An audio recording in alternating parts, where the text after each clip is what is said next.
ఈరోజు ఈ కుటుంబంలో చేయబడిన మేళ్లను బట్టి కావచ్చు, ఈ కుటుంబం దేవుని ఎరిగిన దాన్ని బట్టి కావచ్చు, దేవుడి నామమును వారు గొప్ప చేయాలన్న సంకల్పాన్ని బట్టి కావచ్చు, ఈరోజు ఇక్కడ ఈ స్తుతి కొడికి ఏర్పాటు చేశారు. దేవునికి స్తోత్రము కలుగును గాక.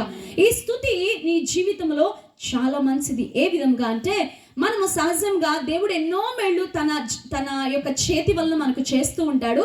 దేవుడికి ఏమిస్తాము అని అంటే గనక ఏమిస్తాం? మా పాస్టర్ గారికి మంచి కానుక ఇచ్చా, లేకపోతే మా చర్చిలో వస్తువు కొన్నా, లేకపోతే ఇంకోటి కొన్నా మంచిది, అది అర్పించాలని బైబిల్ చెప్తుంది.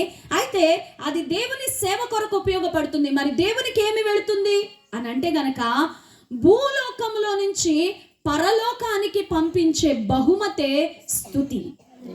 ఏంటండి? భూలోకంలో నుంచి పరలోకానికి దేవుని కొరకు పంపించే బహుమతే స్తుతి. దేవునికి స్తోత్రం కలుగును గాక. మరి దేవుడిచ్చే బహుమతి నీ జీవం, దేవుడిచ్చే బహుమతి నీ రక్షణ, దేవుడిచ్చే బహుమతి నీ పిల్లలు, దేవుడిచ్చే బహుమతి నీ బ్రతుకు. హల్లెలూయా. దేవుడు అనేక బహుమతులు ప్రతినిత్యము నీకు అందిస్తాడు కదా. మరి దేవుడు కూడా నీకు ఎప్పుడైనా బహుమతి ఇవ్వాలనిపించదా? ఎప్పుడు తీసుకోవడమేనా ఇవ్వాలనిపించదా?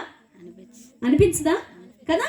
మానవుడిగా మనకు 4 సార్లు ఏదైనా పక్క కూరేసిందంటే 5వ సారి ఏం చేస్తాము? మనకు అలవాటు లేకపోయినా, మన స్వభావం పీజీ స్వభావం అయినా సరే 4 సార్లు తిన్నాం కదా, ఇవాళ మంచి చికెన్ మటన్ చేశాను, కొంచెం అక్కకేద్దాం అనుకుంటాం కదా. స్వభావం మారుతుంది. అలాగే దేవుడు అనునిత్యము నీకు మేలు చేస్తున్నప్పుడు నీవు కూడా దేవునికి ఏమి ఇవ్వాలి? ఏం చేయాలి? నువ్వు కూడా ఆయన ప్రతినిత్యము బహుమతులు పంపిస్తాడు. ఫారిన్ కంట్రీస్ లో శాంతా క్లాస్ బహుమతుల తాత మనకు తెలుసు కదా. ఆయన ప్రతి సంవత్సరం కూడా ఈ యొక్క క్రిస్మస్ పండుగ వచ్చినప్పుడు వారి పిల్లలకు ఆయన వచ్చాడు, ఆయన పెట్టాడని బహుమతులు దాచిపెట్టి ఉంచుతారు ప్రతి సంవత్సరానికి ఒకసారి. అయితే ప్రతిరోజు దేవుడు నీకు బహుమతి దాస్తాడు. ఏంటంట? ప్రతిరోజు పడక మీద నుంచి సజీవంగా లేచావు అంటే నువ్వు ఆల్రెడీ ఒక బహుమతి తీసుకున్నావని అర్థం. దేవునికి స్తోత్రం కలుగును గాక. నీ పాదములు నేలను తాకాయి, నువ్వు నిలిచావు అంటే దేవుడు మరొక బహుమతి నీకు ఇచ్చినట్టే. దేవునికి స్తోత్రం కలుగును గాక. నీకు ఇంట్లో కలిగిన వారందరినీ సజీవులుగా నువ్వు చూసావంటే మరొక బహుమతి నీకు అందినట్లే. దేవునికి స్తోత్రం కలుగును గాక. పొద్దున్నే నువ్వు పలహారముగా తినే ఆహారం నీ కంచంలోకి వచ్చింది అని అంటే దానికి అది మరొక బహుమతిగా నీకు అందించబడినట్లే. ఏంటక్క ఎన్ని బహుమతులా అంటే గనక, నివాసాలు లేక, ఏంటి ప్రపంచంలో నివాసాలు లేక కొన్ని లక్షల మంది ఎక్కడ బ్రతుకుతున్నారు? బస్ స్టాండ్స్ లో, ప్లాట్ఫామ్స్ లో, రోడ్ల మీద. మనకు నివాసం ఉందా? ఇందాక చెల్లి పాడింది, నివాసయోగ్యమైన ఇల్లు ఇచ్చావయ్యా, ఐశ్వర్య సంపదలు కూర్చావయ్యా. ఇంట్లో పడుకుంటున్నామా? మంచి మంచం మీద పడుకుంటున్నామా? చక్కటి ఫ్యాన్ వేసుకుంటున్నామా? ఇది దేవుడి బహుమానం కాదా? హల్లెలూయా.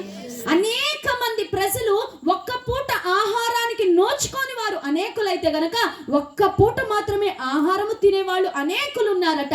సరి అయిన భోజనం లేని వారు కొన్ని లక్షల మందిగా ఉన్నారు. మనము 3 పూట్ల, ఎన్ని పూట్ల? వీలైతే ఇంకో ఎక్స్ట్రా స్నాక్స్ అనే పూటను వేరుకు పెంచి 4 పూట్ల దండిగా తింటున్నాం. అవునంటారా కాదంటారా? అన్నాక అవునంటారా కాదంటారా?